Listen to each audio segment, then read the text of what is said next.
Anda sedang menatap galaksi kita. Di pusatnya ada objek paling berbahaya dari Bima Sakti, lubang hitam supermasif Sagittarius A*. Selama miliaran tahun, raksasa yang tak pernah kenyang ini telah menelan segala sesuatu yang memasuki medan gravitasinya. Namun pada 2014, awan gas G2 berhasil lolos dari lubang hitam ini. Ini cukup mengejutkan para ilmuwan. Bagaimana G2 bisa selamat dari pertemuan fatal itu? Apa yang akan terjadi pada manusia jika mereka masuk ke dalam lubang hitam? Dan yang paling penting, adakah kesempatan keluar dari benda ini hidup-hidup?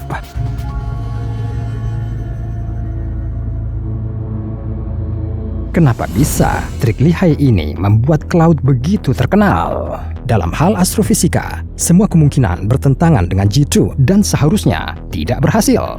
Kekuatan super lubang hitam berupa kemampuannya untuk menarik sesuatu dan tidak pernah melepaskannya. Batasnya disebut cakrawala peristiwa. Segala sesuatu yang pernah melewati garis ini, baik itu asteroid, foton, atau bahkan penghancur bintang kekaisaran, akan tetap berada di dalam lubang selamanya. Ketika awan bergerak melewati Sagittarius A*, ada 40 miliar kilometer antara G2 dan cakrawala peristiwa. Sangat banyak pastinya. Misalnya ada sekitar 6 miliar kilometer antara matahari dan Pluto. Bisakah gravitasi lubang hitam menangkap objek dari jarak yang begitu jauh?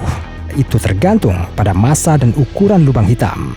Sagittarius A* memiliki berat sebanyak 4 juta matahari dan diameternya hampir sama dengan jarak minimum antara matahari dan Merkurius. Jika kita membayangkan bahwa lubang hitam adalah magneto, G2 akan menjadi koin besi yang terletak 1 kilometer darinya. Magneto dapat dengan mudah memanggil hal-hal yang jauh lebih besar.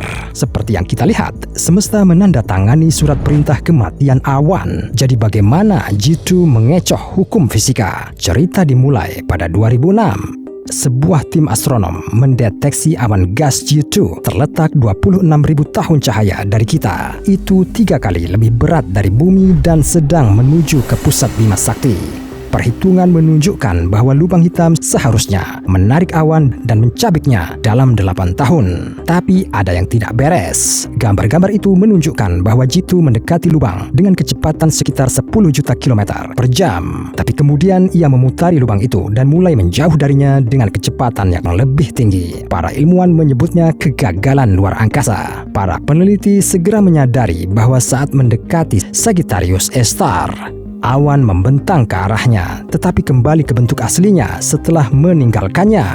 Terlebih lagi, G2 sangat panas, dan panas ini dirangsang dari dalam.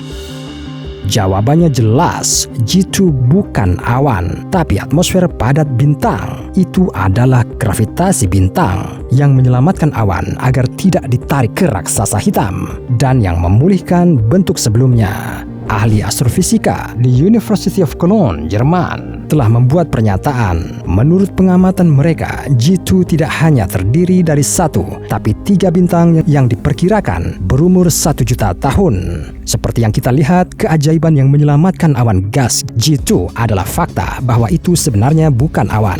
Tapi apa yang akan terjadi pada manusia yang ditarik oleh sebuah lubang?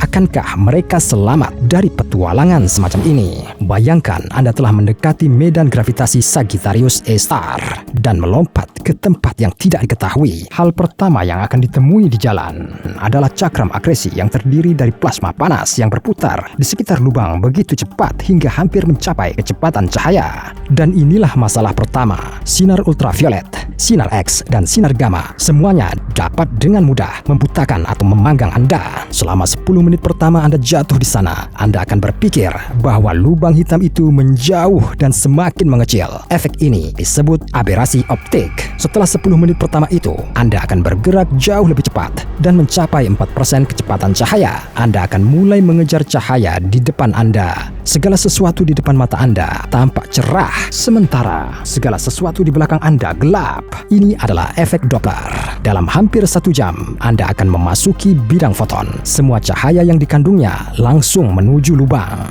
Selama 24 detik, Anda akan melintasi cakrawala peristiwa. Saat itu, realita akan terbelah menjadi 2. Yang pertama, penumpang pesawat ruang angkasa akan menemukan Anda mati. Dalam realita lain, Anda mendapati diri Anda di dalam lubang hitam, aman dan sehat. Itu disebut paradoks Hawking. Jadi, salah satu versi Anda ada di dalam lubang hitam sekarang. Selama 30 detik berikutnya, ia akan meregangkan tubuh Anda dengan kekuatan yang luar biasa. Jenazah Anda akan jatuh ke permukaan yang rata. Anda telah sampai di tempat tujuan. Ini adalah perjalanan paling gila di seluruh alam semesta. Bisakah Anda menuntaskannya dan tetap hidup? Inilah spoilernya. Mungkin saja. Mari kita mundurkan sedikit. Di saat itu, ketika Anda melintasi cakrawala peristiwa, apa yang bisa dijadikan jalan keluar dari lubang hitam? Fisikawan menyatakan adanya lubang cacing, terowongan yang mengarah dari satu wilayah ruang waktu ke wilayah lain.